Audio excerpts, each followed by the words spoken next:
Mga ka-MV, ngayon ay matutunghayan po natin ang ikasyam na kabanata ng Can't Stop Loving You.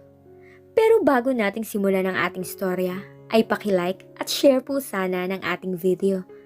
Paki-click din ang subscribe button at bell icon para lagi kayong updated sa mga parating ko pang uploads. Hana, napakabilis mo naman yatang magdesisyon. Ano pumasok sa utak mo at bigla-bigla yatang naisipan mo magpa-relocate ng job assignment? Hindi talaga lubos maisip ni Jenny kung ano ang nagtulak kay Hana para gawin ang bagay na yon. Matagal ko na tong binalak, sagot ni Hana. Matagal? Wala ka nang nauulit sa akin. Noon ko pa kasi gusto, kaso na-disapprove. Pero nitong huli, nagpatulong na ako kay Franco. At tinulungan ka naman? Bakit? May hiniling na ba tayo sa kanya na hindi niya ibinigay? Alam mo naman kung gaano kabait sa atin yun. Kung sa bagay, napakabait naman talaga ni Franco sa kanila, naisip ni Jenny. Pero kahit na ngayon ay parang ibig niyang mainis kay Franco. Malinaw na kung hindi nito tinulungan si Hana, ay hindi pa rin sana maaaprobahan ang request nito for relocation of job assignment. Nakakalungkot. Parang kapatid na ang turing niya kay Hana. Unang araw pa lamang nila sa Singapore ay ito na ang palaging umaalalay at tumutulong sa kanya. At ngayon, isipin pa lang niyang aalis na ito ay hindi niya talagang maiwasan ang hindi makaramdam ng kalungkutan. Alam mo, mabuti na lamang at maraming connection si Franco. Pinasasalamatan ko talaga siya ng malaki. Malaki ang naging papel niya para maaprubahan ang request ko. Isinasara ni Hana ang zipper ng pangalawang maleta. Anong dahilan at magpapalipat ka dun? Wala, gusto ko lang umalis na rito. Ganun lang? Gusto mo lang umalis? Oo, ganun lang. Actually, last month ko pa sana balak ikwento sa'yo pero lately, wala na halos tayong time para makapagkwentuhan ng matagal. Ayun, nakalimutan ko tuloy banggitin sa'yo. Nakalimutan? Dati-rati naman lahat ng bagay sinasabi mo sa akin. Ultimo mga nagpapalipad hangin sa yung ikinikwento mo. Tapos ngayon, pinaglilihiman mo na pala ako. May himig ng pagdaramdam ang kanyang pananalita. Sorry na kung hindi ko agad nasabi sa'yo. Bumuntong hininga si Hana. Waring doon ay kumukuha ng tibay at lakas. Well, may magagawa pa ba ako kung gusto mo talagang umalis dito? Look, maganda ang tayo mo rito. Maayos ang takbo ng trabaho mo. Wala akong alam na nakaaway mo o kasamaan ng loob. Then, all of a sudden, mapapasukan kita dito sa kwarto mo na nakaready na mga maleta mo. Hawak mo ang ticket at aalis ka na. Hana, hindi ako naniniwalang walang dahilan kung bakit ka aalis. Na nga. Tumawa si Hana. Isang hungkag na tawa at walang kasigla-sigla. Okay, hindi na kita pipilitin kung ano man ang dahilan mo. Ang masasabi ko lang, good luck.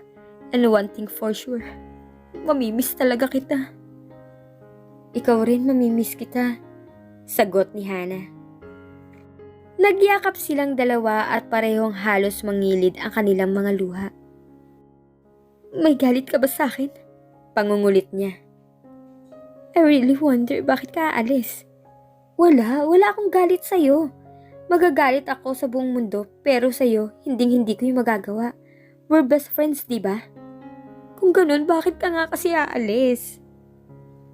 Sa halip na sumagot ay binuhat na ni Hana ang dalawang maleta. Narinig kasi nitong bumubusina na ang driver na naghihintay sa ibaba. Tinulungan niya ito sa pagbubuhat. Habang magkasunod silang bumababa ng hagdan, ay ramdam na ramdam niya ang lungkot. For the past 4 years nilang magkasama, ay wala si Hanang ipinakitang masama sa kanya. Naging napakabuti nitong kaibigan na tuwi na ay handang tumulong, makinig at dumamay sa lahat ng kanyang problema. Kahit pa nga sabihing minsan ay nagkakaroon din sila ng mumunting tampuhan, alam niyang normal lamang yon sa magkakaibigang tulad nila. Alam mo bang wala akong ibang hinangad, kundi ang para sa ikabubuti mo. I just regret na naging madamot sa akin ng Diyos. Heto tuloy, Kahit napakasakit para sa akin ang iwanan ka, pinipilit kong kayanin ang lahat. Halos maluha-luhang sabi sa kanya ni Hana. Hindi ko maintindihan kung anong ibig mong sabihin.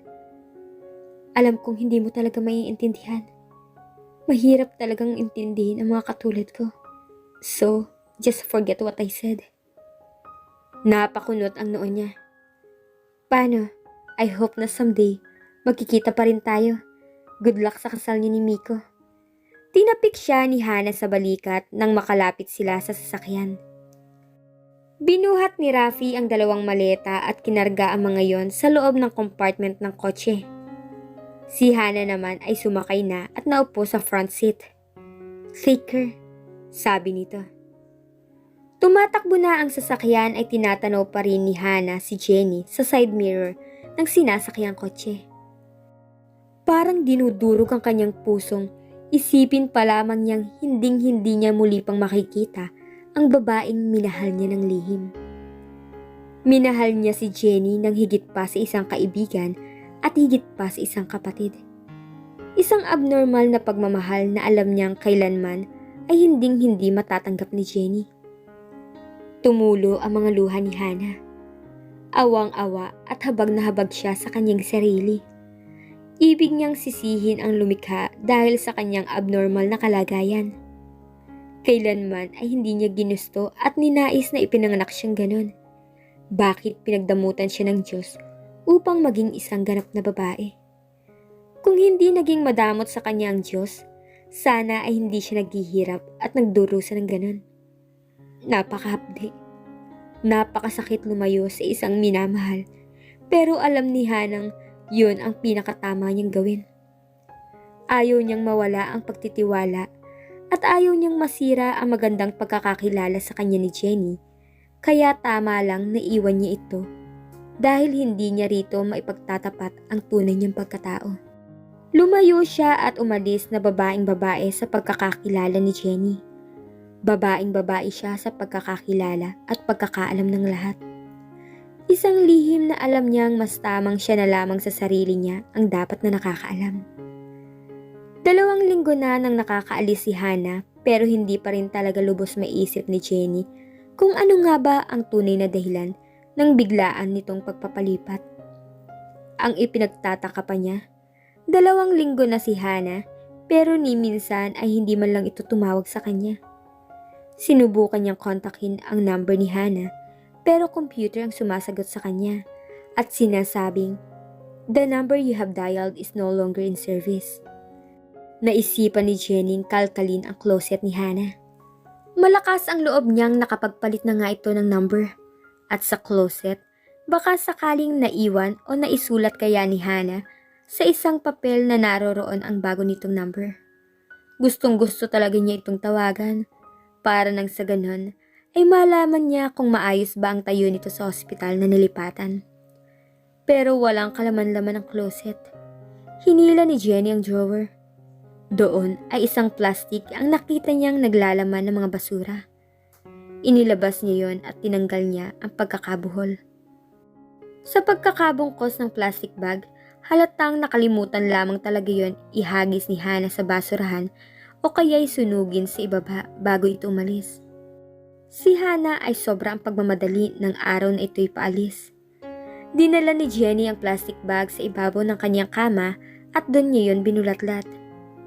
Pagtataka niya sa mga yon ay sakto namang tumunog ang cellphone.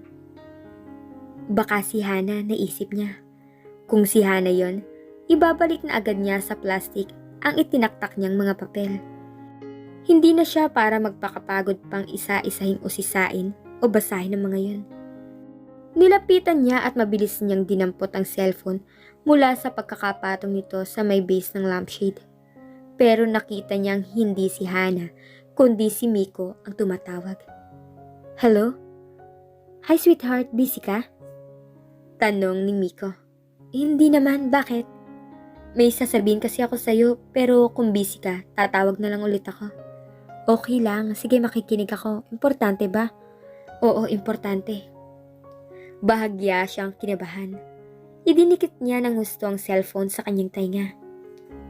"Ano kasi, Kuan? Miko, ninenervous ako sa'yo. Huwag mo nga akong ibitin ng ganyan. May problema ba? Ano kasi? Hindi ako pwedeng umuwi sa Pilipinas. What? Jenny, please listen to me. Hindi ka makakauwi ng Pilipinas? So you mean hindi matutuloy ang kasal natin? Yun agad ang pumasok sa utak niya.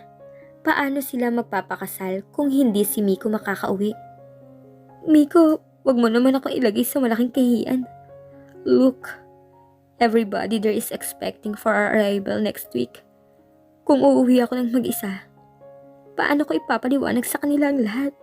Anong sasabihin ko sa lola ko at sa inay? Tinawagan ko ang inay ko kahapon at lahat sila doon ay natutuwa at masayang ina-anticipate ang ating pagdating. Miko, please. Oo, alam ko, pero hayaan mo muna ako magpaliwanag. Okay, tell me at bigyan mo ako ng malalim na dahilan kung bakit hindi ka makakauwi. Ang linaw-linaw ng usapan natin 2 days ago. Sabi mo'y ayos na ang lahat at wala nang problema. Dahil pumayag na kamo ang boss mo na mag-emergency leave ka. Yun nga, pumayag na ang boss ko. So, ano ngayon ang problema mo? Pumayag na ang boss ko. Kaso dinis-approve pagdating sa executive vice president namin. May bubuksan daw kasi kaming bagong project this month at kailangan ma-set up ko munang lahat ang accounting system doon bago ako makapagpakasyon. Wisit na executive vice president. Sigaw ng utak niya. Sobra naman siya. Napaka-inconsiderate niyang tao. Terror talaga yun. Alam mo na, German. Teka, hindi ba talagang pwedeng dito na lamang tayo magpakasal? At sa next year na lamang tayo magbakasyon? What? Ano kasi? Tingin ko kasi mas mainam kung dito na lang tayo magpapakasal. I told you, Miko. Ayoko rito and that's final. Matigas ang pagkakatanggi niya. Kung gusto mong matuloy ang kasal natin, gawan mo naman ang parang makauwi ka sa Pilipinas.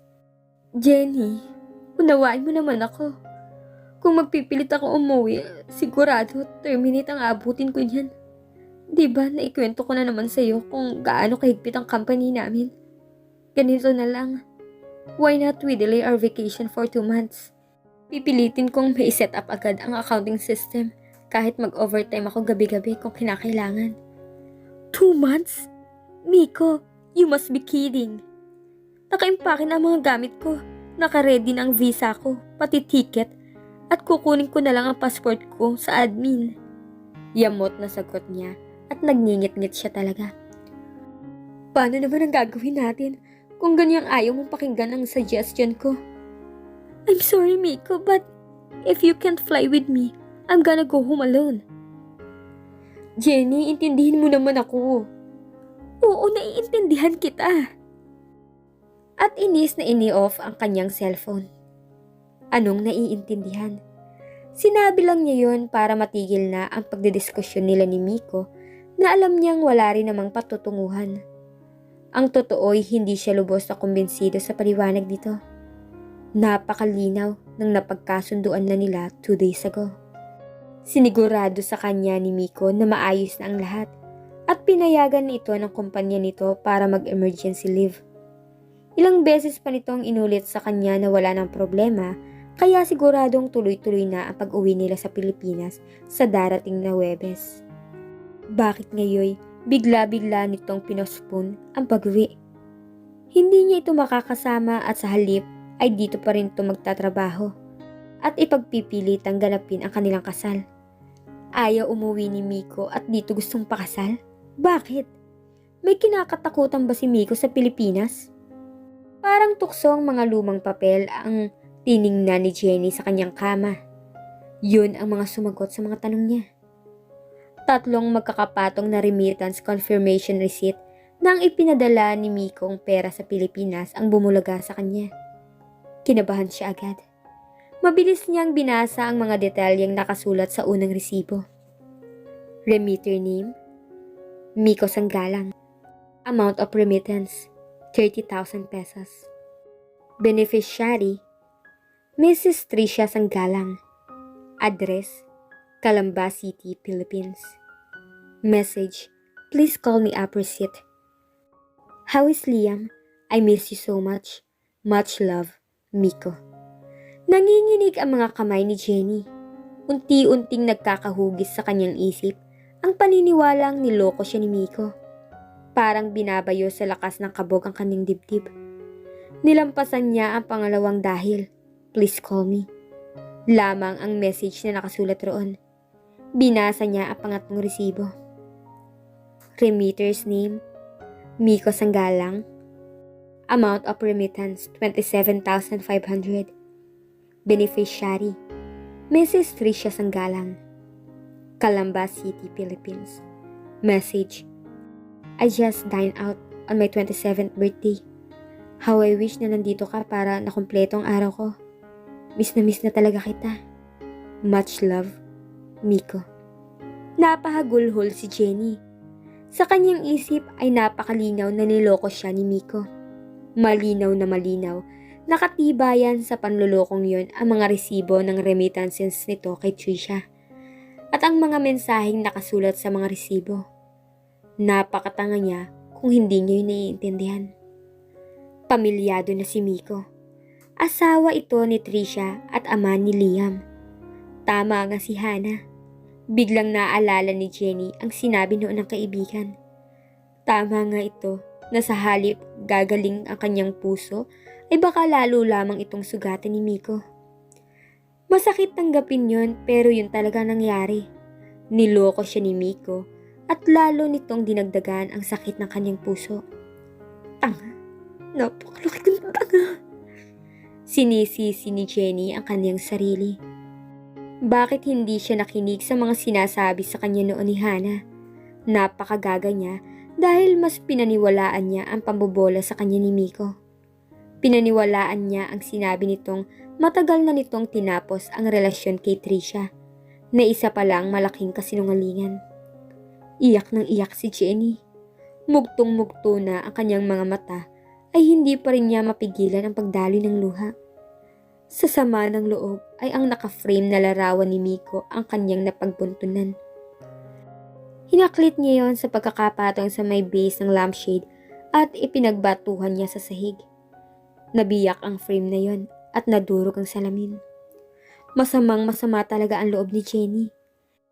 Hindi siya pumasok sa trabaho ng sumunod na araw. After lunch ay isang tawag ang natanggap niya mula kay Miko pero hindi niya yun sinagot dahil sa sama ng kanyang loob.